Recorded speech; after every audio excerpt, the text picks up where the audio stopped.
Hello, my friends. In this video, we'll be taking a look at the autosomal DNA results, predicted phenotype, traits, and also the G25 results of a pre-Ptolemaic Egyptian mummy from northern Egypt. Now, this individual carried Y lineage J2B. Let me try to find it here for you. And mitochondrial lineage M1A1. With Global 25, he is closest to Saudis and Egyptian Copts, but he's also quite close to Yemenites and basically all the Gulf Arabs. He's quite similar to Gulf Arabs. He's not really similar to Levant people. He's more similar to people in the Gulf over here. Why is that? Probably because of the higher amount of Natufian ancestry, um, maybe a little bit of sub-Saharan African ancestry as well. We can try to see what he scores with the model, reduce it to 4 populations so that we get rid of the noise. And he's getting modeled as a mixture of Saudi, Yemenite, so Gulf plus Gulf. And then there's Palestinian Beit Sahor, so a little bit of Levant as well, but there is also Berber. So there is some African like admixture. There is a little bit of African admixture in this individual, and that's what shifts him closer to, I suppose, Egyptian Copts and Africa in general. So, if you expected this Egyptian mummy to be similar to people of the Levant, like Canaanites or maybe Israelites, then maybe you're a little bit surprised by this result because he's not. He's more similar to Gulf Arabs, and he even has a little bit of an affinity for populations of North Africa, such as Berbers. But that's what he scores with Global 25. Now let's move on to his results with my trait predictor. As you can see, my trait predictor predicted for him a Y-DNA that's J, but that is because the file is quite low coverage, low quality file. If you look at the haplogroup panel over here, you can see he's got IJ. That's correct. 15 IJ variants out of 15 total. That's correct. He's got 33 J variants out of 33 total. That's also correct. But as you can see, there is no variance found for J2. So this file doesn't contain any relevant data for J2. So it can't predict him to have J2, even though it does have a variant for J2B. And you can see he has one J2B variant out of one total. So you can technically still, by looking at this data table, you can still predict him to be J2B. I mean, it's pretty possible. There is the little nuance that sometimes you have miscalls, and oftentimes, especially with some 1240K files, or if you have a MyHeritage file, for example. But that's kind of irrelevant, right? Because MyHeritage is a different. They don't do ancient DNA with MyHeritage chips, but with MyHeritage chips, there are sometimes miscalls as well. So there is some cases where you will see miscalls, where you will find variants for some haplogroups that aren't really there. But in this case, he actually does have J2B haplogroup. So in this case, this is correct. But my trait predictor cannot figure that out because he doesn't have any variants for J2 because they are not in the file. This file is too low quality to figure that out. So unfortunately, because of the file quality, the predicted Y-DNA for this file is only J with my trait predictor. But you can still figure out even by observing this haplogroup table that he has J2B. Now, let's go ahead and look at the ethnic calculator results with my trait predictor. That might be interesting to see. It's definitely a lot worse than G25, but it's also interesting as well. That was done with 288 SNP, so it's not a very good prediction, but it is what it is. And he's closest to BMAC, followed by Natufian, followed by Levant Chalcolithic, followed by Algerian, followed by Chimera Caucasian mercenary, followed by Egyptian pre-Ptolemaic mummy, another mummy. Now, in reality, this Egyptian pre-Ptolemaic mummy, JK2134, should have been the closest group to him because these two samples are quite close to each other. But it's the way things turned out. This sample is a little bit further. By the way, this is not the same sample. If you look at if you look at the sample name, this is JK2134.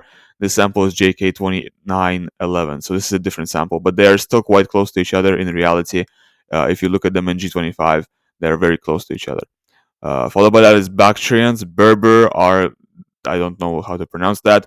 Followed by Rupkun, South Indian, and medieval Afghans.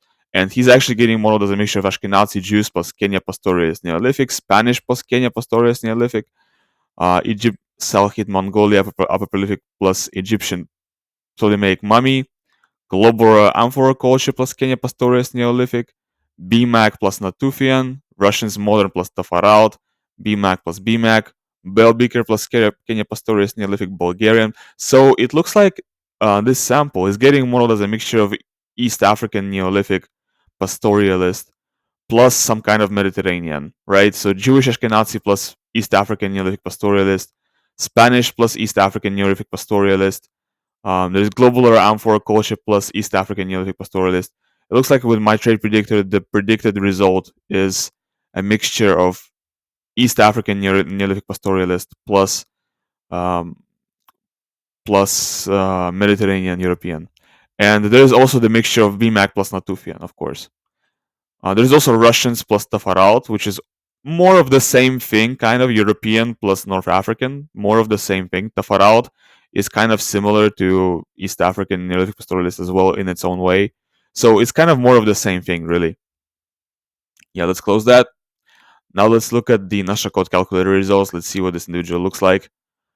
Nasha code calculator results is something that my trade predictor does very well. Phenotype prediction in terms of eye color, hair color, skin color. Hair texture and nose shape. That's something that my shape predictor does better than any other tool.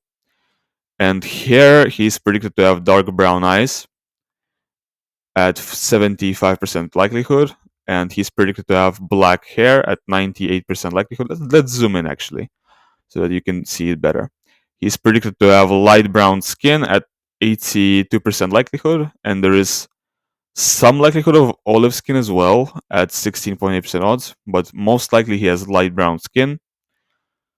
And he is predicted to have, what is it? Looks like straight hair actually, but there's pretty significant odds of curly and wavy hair as well, but he doesn't have kinky hair.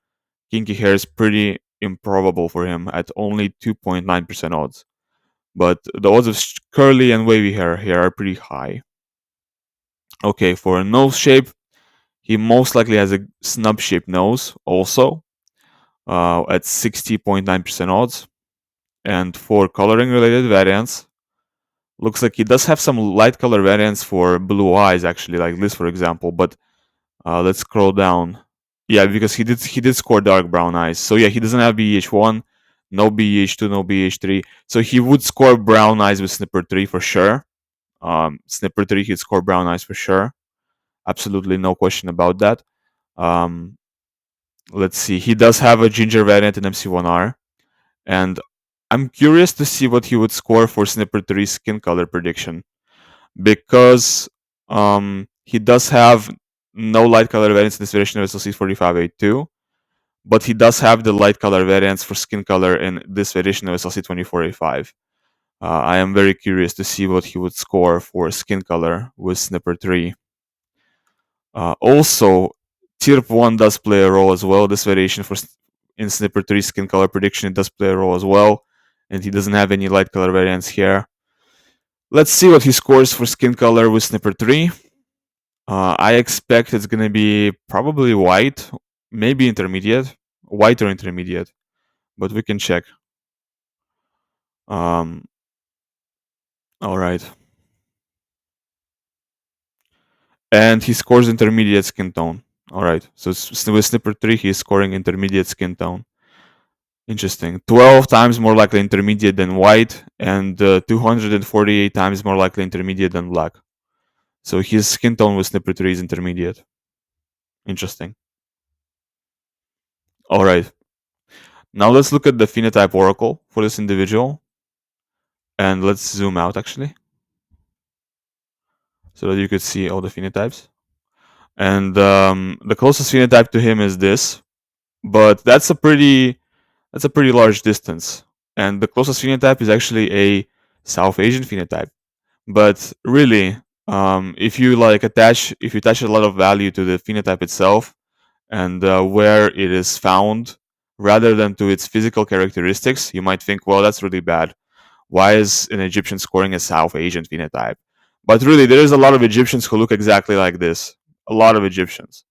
So why don't you look at the way the phenotype looks rather than what ethnicity it's supposed to represent? I think the way to interpret this is the way the phenotype looks rather than what ethnicity it's supposed to represent. That's the way I see it, right? Because there's plenty of Egyptians who look like this, who have these features, right? And there's also plenty of Indians who have these features, but there's plenty of Egyptians as well who have these features. Followed by that is another phenotype, which is also a South Asian phenotype. But once again, there's plenty of Egyptians who have these features as well, not just South Asians. And the third closest phenotype is this, which is a phenotype that is also found in South Asia, also found in Egypt. It's found in a lot of places, but I would say it's more Arabic. You know, the vibe I get from when I look at it is, Arabic vibe. And for the mixture of phenotypes, for the Phenotype Oracle, the closest mixture at a distance of 0.539, which is closer than any of these single closest phenotypes. Like if you look at the single closest phenotype here, it's a distance of 0.638, right? And here the closest mixture gives a distance of 0.539. So this is much closer. So the closest mixture is a mixture of 50% this Pamirid plus 50% this Berberid. So what I did for this mixture of Pamirid and Berberid for the Phenotype Oracle is I went to face morph and I morphed the Pamirid phenotype with the Berberid phenotype, and I ended up getting this. Right, so face morph, it does change the faces a little bit. Um, like if you look at especially if you look at the Berberid phenotype, I think it changed it a little bit in the nose shape and the eye shape. The Pamirid phenotype as well. I think it made the eyes more blue or something. If you look at the eye color, they definitely change the eye color a little bit. Yeah, they do something weird with the eye color. They make it blue. But anyway, the resulting phenotype is this. So this is the predicted phenotype for this Egyptian mummy with my trait predictor. Now let's go ahead and look at the biomarkers results. Let's see what he scores here. So it looks like he's predicted to have a higher level of vitamin D. That's really good. Lower level of LDL cholesterol. That's also really good. And higher level of HDL cholesterol. That's also really good. Wow, really good results. Higher levels of glucose. That's okay. It's not good, but it's okay because it's not really high. Um, Average levels of hemoglobin, average blood pressure, average level of iron in the blood. He might even have some hemochromatosis variants because this is slightly higher than average. Let's look up hemochromatosis. No, nothing was found for hemochromatosis. All right. So you see this file is a little bit low quality, right? There is so much stuff here that's completely not found. Nothing was found for hemochromatosis. There is not even genotypes for APOE for Alzheimer's. There is only 2 genotypes for multiple sclerosis. Look at that. So this file is lacking so many important variations that are needed for a good result, right? This is such a low quality file.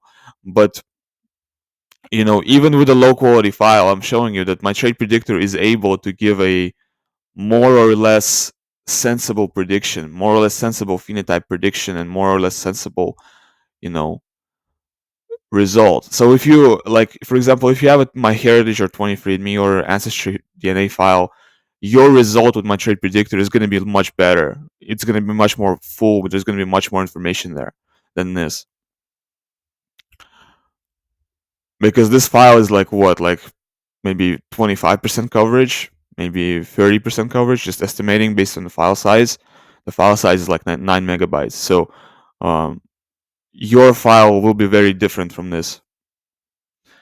He's got average level of sex hormone binding globulin. He's got average level of red blood cell count in blood. He's got below average base pairs for telomere length, so predisposition to shorter telomere length. and predisposition to slightly taller height. So just very slightly taller height, not much taller, but very slightly taller height. All right, let's look at the polygenic risk scores. So it looks like he's got a predisposition to average odds of kidney stones, higher odds of hemoglobin E disease. He actually has a risk variant for that. Very interesting. I do notice that hemoglobin E disease is like pretty uncommon in Northern Europeans. Northern Europeans that I've been looking at with my trait predictor. And he's got lower odds of migraine. He's got average odds of lupus. He's got lower odds of gout. He's got average odds of eczema. He's got lower odds of exfoliation glaucoma. He's got lower odds of polycystic ovary syndrome. That's good. He's got lower odds of AMD. He's got average odds of rheumatoid arthritis. He's got lower odds of Tourette's. He's got average odds of asthma. He's got very high odds of leukemia. Let's look up leukemia in his file. What's up with that? Let's look it up. So it looks like he doesn't have any NQ01 variants for leukemia, but he does have these other two genotypes, which greatly increase the risk of leukemia. So because of these other two genotypes, he's got a higher risk for leukemia. He has a very high score for vitiligo. That's very interesting. Let's look up vitiligo. Vitiligo. Right, so he does have all the HLA risk variants for vitiligo. Okay. So because of these HLA risk variants for vitiligo, he's scoring higher odds for that. He's got high odds for myopia. He's got lower odds for corneal astigmatism. He's got lower odds for primary biliary cirrhosis. He's got higher than average odds for stroke. He's got high odds for male pattern hair loss. Well, that's very typical, right?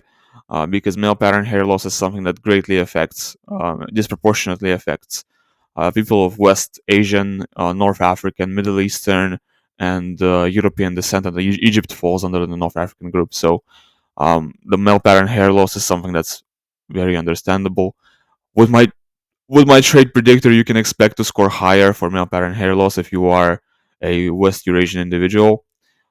He's predicted to have lower odds of cardiovascular issues. That's very interesting. So let's look up. Actually, we see that here. So he's got intermediate odds of cardiovascular issues based on this panel right here. But let's look up the homocysteine. Right, in the homocysteine panel, he's got a predisposition to lower or intermediate homocysteine levels. Yeah, interesting. But that is despite having a predisposition to higher levels of plasma. But no, there's one genotype for higher and there is one genotype for lower levels of plasma homocysteine. So I guess it's not that bad. But let's look up the MTHFR gene panel. Hold on. MTHFR gene panel. Okay, so in MTHFR, he does not have any risk variants for homocysteine, for elevated levels of homocysteine and um, heart disease. So that's pretty good. That's pretty good. All right, for ADHD, he's scoring average odds of that. For depression, he's scoring average odds of that. He has short form 5 HTTLPR. For bipolar type 1, he's scoring very high odds for bipolar 1. Looks like he does have the risk genotype in ADCY2, right? So that's something we can find on the main panel, actually. Like if you scroll over here on the bottom, yes, you can find this here. Homozygous minor allele ADCY2 gene associated with bipolar disorder. It's also associated with schizophrenia, so it's going to show up on both the schizophrenia and bipolar panels. So he's got this. This is the one risk genotype he has that greatly affects the score. Makes the score much higher for both bipolar and schizophrenia, and he does score very high for bipolar and for schizophrenia. He's got a predisposition to type 2 diabetes, quite high score for type 2 diabetes, and low score for type 1 diabetes.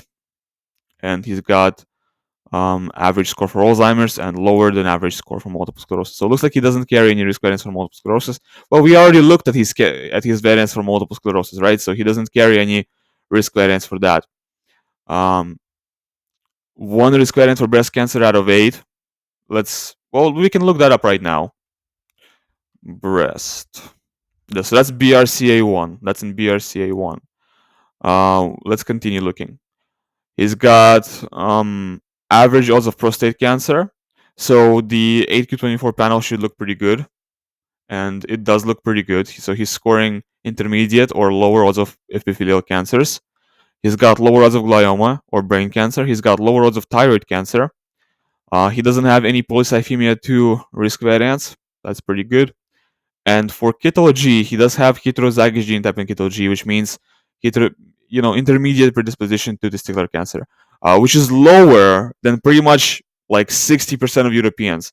The overwhelming majority of Europeans have higher predisposition to testicular cancer than this individual. However, I'm not sure what the allele distribution for Keto G for testicular cancer is among Egyptians, because Egyptians are not Europeans. Egyptians have some admixture from Africa, and their allele distribution might be different. So for them, I don't know what kind of maybe it's more typical for them to have heterozygous genotype here, but overall it is kind of like intermediate risk for testicular cancer. So not as high as most Europeans, but also not as low as most Africans. He's got 2 risk variants for celiac disease out of 8 in CCR3. Let's see what else. Doesn't have any important risk variants for Crohn's disease. No risk variants for GSS. And let's see. Does he have any uncommon risk variants? Let's scroll past all this. Nope. He doesn't have any uncommon risk variants for any of the rare conditions that my trait predictor looks for. So it looks like he's doing pretty good. So the most concerning things that we found in this file so far is the predisposition to bipolar and schizophrenia. Aside from that, I don't see anything that's even remotely, concerning. So the predisposition to bipolar and schizophrenia is a little bit interesting, but maybe we'll explore the monogenic stuff and see if there's anything else that we pick up on. Right. So he's got intermediate phenotype, intermediate dopamine levels, and the ability to tolerate stress based on COMT and MAOA and MAOB genotypes. He's got a intermediate number of D2 dopamine receptor sites, which leads to intermediate or less number of dopamine D2 receptor sites. Well, that's interesting, because when you have this type of genotype, when you have intermediate or less number of D2 dopamine receptor sites, that typically, with my calculator, that typically leads to lower odds of bipolar and schizophrenia. And despite that, he's still scoring high for the odds of bipolar and schizophrenia. So that's very interesting. And he actually has the 2 no-go learner variants in DRD2's Profenecine Pro. So despite this genotype, where he's got 2 no-go learner variants, he is still scoring high for bipolar and schizophrenia. That's very, very interesting. He's got intermediate levels of 5-HT and serotonin, and there is this genotype in T-rank1, which is to slightly higher odds of bipolar and schizophrenia. It does go into the calculation as well. This genotype does go into the calculation, but this genotype right here is very important. It does play a big role in my calculation. It plays a very major it's a major contributing factor. When it comes to autism predisposition, he's got intermediate or higher odds of autism. Okay. For lactose persistence, looks like he doesn't carry any of the variants for lactase persistence. So he's not predicted to be lactose persistent. He's got a predisposition to a lower level of empathy based on one OXTR genotype. So take it as you will, right? When you have like 6 different genotypes in OXTR, and based on these 6 genotypes, you determine a higher or lower or average level of empathy. It's a little bit more reputable than if you have one genotype, and based on that, you say, well, lower level of empathy, right? So because of the low file quality, I can only say that he's got lower level of empathy based on one OXTR genotype, right? The file quality is a little bit low. The file doesn't have a lot of information in it. I can't just pull it out of nowhere and make up a bunch of SNPs for you and make up information about this file, right? So there's not that much information in this file. So we have to go from what we have, and we don't have a lot. But based on this genotype and OXTR, which is associated with decreased OXTR expression and lower levels of empathy, as well as higher risk of autism spectrum disorder, he's got a predisposition to lower level of empathy. That's what it is.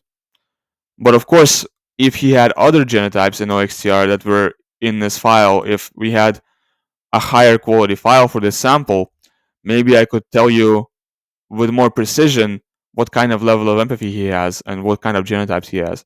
So it's not very reliable, is what I'm saying, when you have such a low quality of file.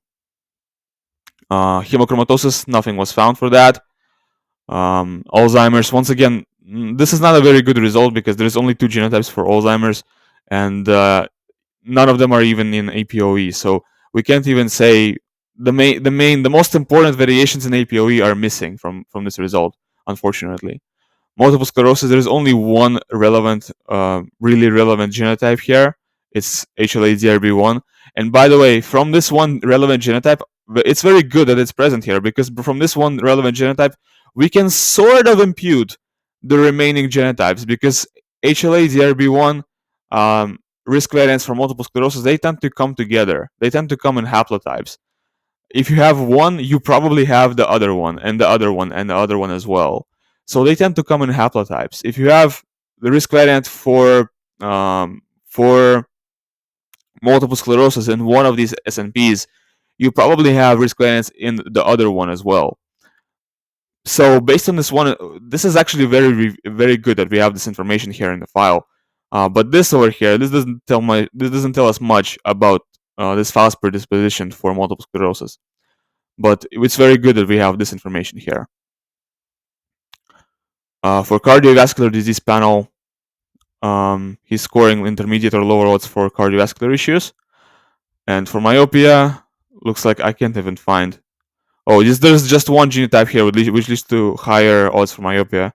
So his higher score for myopia was based on one genotype, which is really, in my opinion, not that reliable. Let's look at facial morphology panel. He's got European genotype in EDAR, so European facial morphology, not East Asian in ancestry. He's got a genotype for shorter mid-face length. He's got a genotype for decreased odds of protruding nasal bridge and more upturned nose. Genotype for larger nose size. Genotype for nose pointing up, upward pointing nose, based on DCHS2. Genotype for likely lower odds of missing teeth and slightly thinner eyebrows. Miscellaneous section. There's so few. There's only 5 genotypes here. Typically, just to give you a reference, if this is the first video you watch from my channel, just to give you a reference, with a full quality file, with a 100% coverage file, there's gonna be like 30 or around 30 different SNPs, around 30 different genotypes that are gonna go into the miscellaneous section, because each of these lines, each of these different genotypes, is one SNP in the miscellaneous section. So the fact that there's only 5 here, this tells us about the quality of the sample. It's a very low quality sample. But based on the stuff that's here, he doesn't have micropenis. He has no variants for increased pain sensitivity. And he has a genotype for higher odds of obesity and major depressive disorder. Very interesting. He's got a genotype for faster caffeine metabolism in smokers and heavy coffee consumers. He's got a genotype for more likely to gain weight if taking Zyprexa. Another genotype for more likely to gain weight if taking Zyprexa. So he's quite likely to gain weight if taking Zyprexa. Not sure what relevance that has, because Zyprexa wasn't a thing when he was alive in the 7th century before the Common Era. And he has a predisposition to higher odds of meth-induced psychosis. All right. Now, for alcoholism panel, he has an average predisposition to alcoholism, alcohol dependence. Let's scroll past this. For rare diseases and traits panel, looks like he doesn't carry any risk variants for neural tube defects.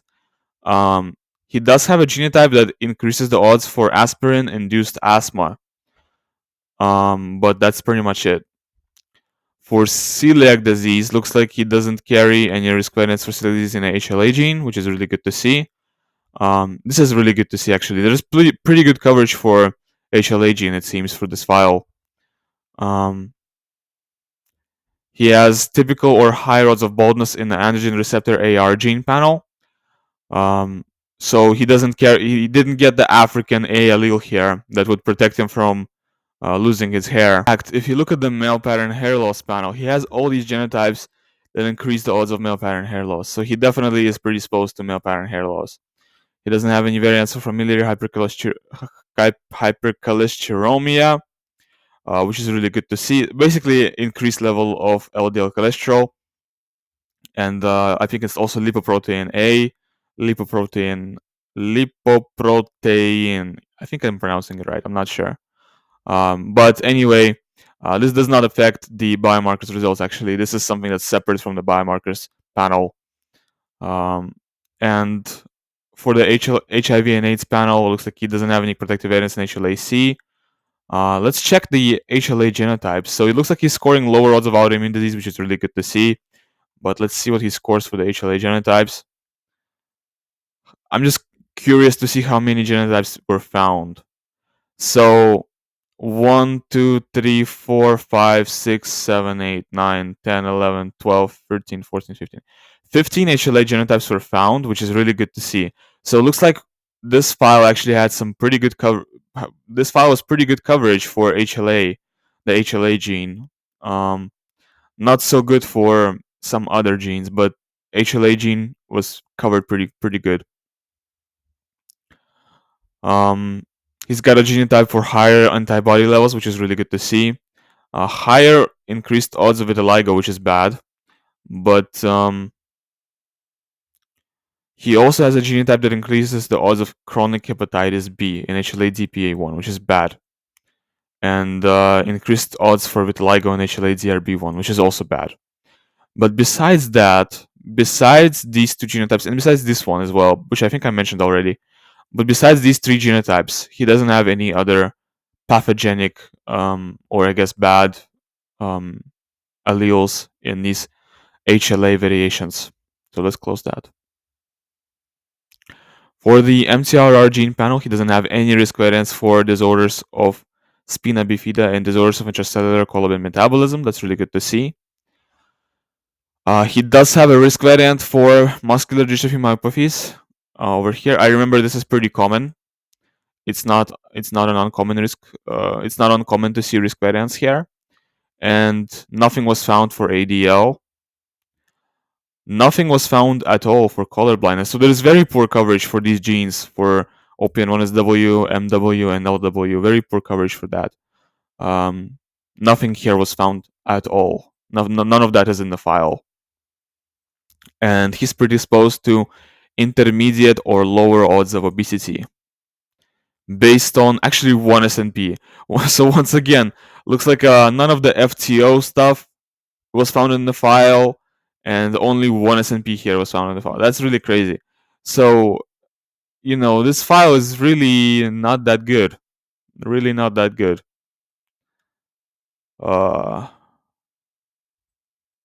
Okay. For syncope panel, no SNPs were okay. 0 SNPs. Once again, nothing was found for syncope. And for biotraits panel, let's see what's here.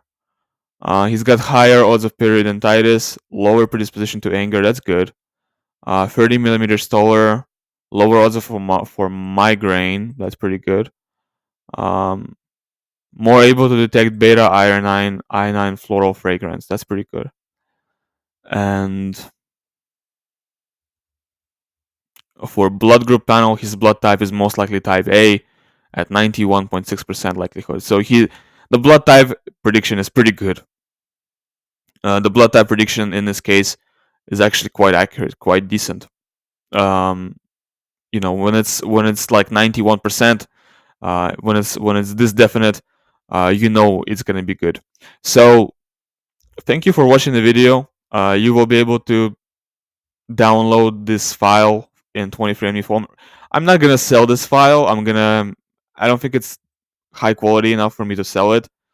I don't know. Yeah, I think I'll just leave it on Google Drive for free for people to download. But you can download. You can buy my trait predictor software on my itch page, and you can run various DNA files from my trait predictor software, and you can use it. This is like a little promotion video for my trait predictor, essentially. I'm gonna be making these every once in a while, long videos People don't like to watch them, but I like to make them because they're easier than the shorter videos. It's very interesting how the longer the video is when I talk and I just like record my reaction to the samples, it's actually a lot easier for me to make than the short 5 minute video where I just go over some ethnicities results with Trait Predictor, because that takes a lot of editing and this doesn't. This is just me talking over a microphone. So um, I do suggest you look at Trait Predictor on itch, which is going to be in the description of the video. Check the description. And also in the description will be the link to purchase this file. Well, not purchase, but download this file on Google Drive. So thanks for watching. Goodbye.